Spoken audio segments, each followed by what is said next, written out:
चलिए तो फिर शुरू करते हैं। तो फिर अभी अपन एनालिसिस करने वाले हैं ऑर्स्कैप लिमिटेड का। तो ऑर्स्कैप्स लिमिटेड जो है बेसिकली इनका एनालिसिस किया है फ्लोपो बिजनेस न्यूज़लेटर ने। तो ये जो कंपनी है इसके बारे में अगर अपन देखें तो साइबरमेट इन्फोटेक के नाम से इसको जाना जाता था। आईटी कंपनी में ये है, बेसिकली आईटी सर्विसेज में है ये। तो ये क्या करती है, टेक्नोलॉजिकल सॉल्यूशन प्रोवाइड करती है हेल्थ केयर, टेलीकॉम और मैन्युफैक्चरिंग और रिटेल को। ठीक है, अगर अपन यहाँ देखें तो सॉफ्टवेयर डेवलपमेंट कंसल्टेंसी का है। कंसल्टेंसी के साथ में इनके एलओटी स्मार्ट डिवाइसेस हैं। फिर उसके बाद में अगर अपन देखें एलओटी या आईओटी जो भी इनका है, इसको अपन रिसर्च कर सकते हैं इसके ऊपर।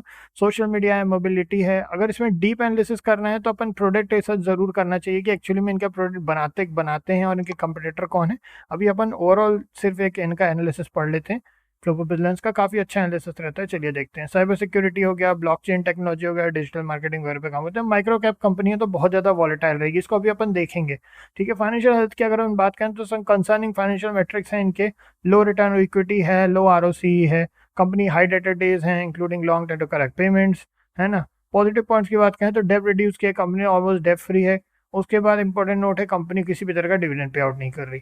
की कंसर्न की बात करें, लो प्रमोटर होल्डिंग है, sometime indicate lack of confidence. उसके बाद कंपनी लो आरओई है, लो आरओसी है, जिसको अभी इन्होंने पहले बताया।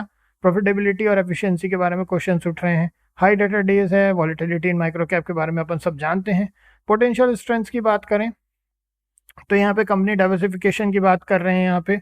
ठीक है, कंपनी ने डेट रिड्यूस किया, पॉजिटिव साइन है। कंपनी जो है ग्रोइंग सेक्टर में, इन्होंने मात्र 3 का स्कोर दिया इन्वेस्टमेंट स्कोर में, यहाँ अपन देख सकते हैं बोल्ड लेटर्स में। ठीक है, अगर अपन यहाँ देखें इंपॉर्टेंट नोट में तो ये पब्लिक जो अवेलेबल इन्फॉर्मेशन उसके बेसिस पर बना है, किसी भी तरह की ये इन्वेस्टमेंट एडवाइस नहीं है।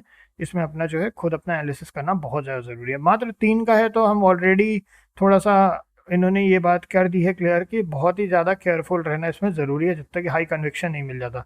अगर अपन यहाँ देखें दिसंबर में तो 50 लाख का इनको प्रॉफिट है, उसके बाद 14 करोड़ का नुकसान हुआ था, 14.28 करोड़ का। तो कंपनी का काफ़ी ज़्यादा फ्लक्चुएशन है। हाईएस्ट नेगेटिव इनका 2024 सितंबर 2024 में। और ये overall year on year basis पे देखें तो नेट प्रॉफिट कंपनी जो है 1 करोड़ का यहाँ पे प्रॉफिट है 2024 में। उसके पहले 3 साल नेगेटिव, फिर उसके पहले यहाँ 2 करोड़ का प्रॉफिट। तो कंपनी बीच में कंसिस्टेंटली प्रॉफिटेबल हुई थी 2017 से लेकर के 2020 तक, लेकिन उसके बाद से जो हालत काफ़ी ज़्यादा गंभीर हो गई है कंपनी की। ठीक है, ओवरऑल यही है। अगर अपन यहाँ कैश फ्लो की बात करें तो ओवरऑल पूरा जीरो कैश फ्लो है, जीरो कुछ भी नहीं है इनके पास। ठीक है, शेयर होल्डिंग पैटर्न की बात करें वो भी बहुत कम है, 11.62% का है मात्र। कंपनी जो है on the verge of bankruptcy ही है, आप ये कह सकते हैं। कंपनी के पास actually bankruptcy in the sense की प्रमोटर होल्डिंग के पर्सपेक्टिव से आप देखिए, प्रमोटर्स को अपनी कंपनी पे बिल्कुल भरोसा नहीं है, बिल्कुल होल्डिंग इतनी कम करके रखी हुई है 11.62% की। बाकी कोई होल्डिंग है नहीं किसी की। ठीक है, और यस, तो खैर ओवरऑल कंपनी की हालत ख़राब है, हम तो इससे दूर रहेंगे।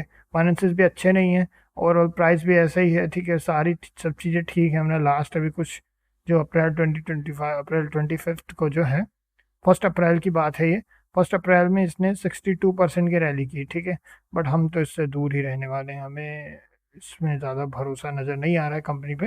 एटलीस्ट थोड़ा सा फाइनेंसिस के बेटर होने का वेट करेंगे। एंड व्हेन आई से फाइनेंसिस मोस्ट इंपॉर्टेंट है, प्रमोटर की होल्डिंग बढ़ना और कंपनी के ओवरऑल यहाँ पे मुझे परफॉर्मेंस अच्छा देखें कैश फ्लो में, ऑपरेटिंग एक्टिविटी पे। ठीक है, यहाँ पे अगर प्रॉफिट्स अच्छे बढ़, मतलब कैश फ्लो ऑपरेटिंग एक्टिविटी बढ़ता है, नेट प्रॉफिट बढ़ता है कंपनी का। ठीक है, और प्रमोटर होल्डिंग बढ़ती है, उसके बाद ही हम किसी भी तरह का एनालिसिस करेंगे। तो चार्ट से बाहर ये फाइनेंसिस पहले बेटर करने हैं इनको। ठीक है, सो इतना ही है, फिर ज़्यादा कुछ नहीं है। ये यहाँ हमने जो एनालिसिस पढ़ा है ये इनके फ्लोबो बिजनेस का था। बहुत अच्छा न्यूज़लेटर, अगर आप लोग चाहें तो इनको ज़रूर सब्सक्राइब कर सकते हैं। 48 आवर्स में आजकल एक्टिव हो जाता है, काफ़ी बढ़िया है, अफोर्डेबल है। हमारे पास इनका ये 5 साल वाला है, बहुत अच्छा है। इनका क्वांट ट्रेडिंग वगैरह वैल्यूएशन का एनालिसिस जो होता है काफ़ी अच्छा रहता है।